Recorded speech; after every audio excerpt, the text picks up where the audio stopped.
You wouldn't believe how often this comes up. I just don't want them to be visible. Can I get tiny ones? I don't want to look like I need help. And they're not asking about sound quality, they're asking about being seen, about what it says to other people. Hearing aids still carry that old image, something beige, clunky, medical, a sign that you're starting to get old. And that's the fear. But what people actually notice, the thing that draws attention, isn't what's behind your ear, it's when you miss something, when you reply with the wrong name, when you laugh too early or too late, when your partner starts answering questions for you, when you ask to switch seats in a restaurant again so that you can hear better, and when you start withdrawing from the bit of the conversation that moves too fast. That's what people see. That's what they remember. I had a client in his early 70s, a really nice guy, and he sat down and said, I'll pay whatever it costs, I just don't want anybody to see that I'm wearing them. And we went through all the discreet options, in-ear,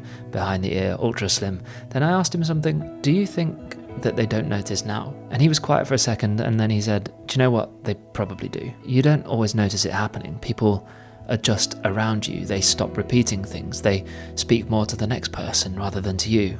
The kind of rhythm of the room changes and you get left behind. And he ended up going for a pair that sat behind the ear, not too hidden, not flashy, just something that worked really well. And a month later he came back in and said, do you know what, not one person has mentioned them, but I feel like I've finally been part of the group again. That's what matters. Not whether you can make the hearing aids disappear, whether you can show up fully again, whether you're tuned in, responsive, able to keep up without second-guessing everything. Because hearing loss isn't invisible. The nodding, the missed jokes, the hesitant replies, the flat, "all right," when you didn't quite catch it. That's what people see. And when it goes on for long enough, they start adapting too. They leave you out of the quick bits of conversation. They speak around you. The change doesn't come with a big moment. It happens slowly. And by the time you realise how far you've stepped back, you've already missed a lot. So if this is you, if you're hesitating because you don't want to look like someone with hearing loss, ask yourself one thing.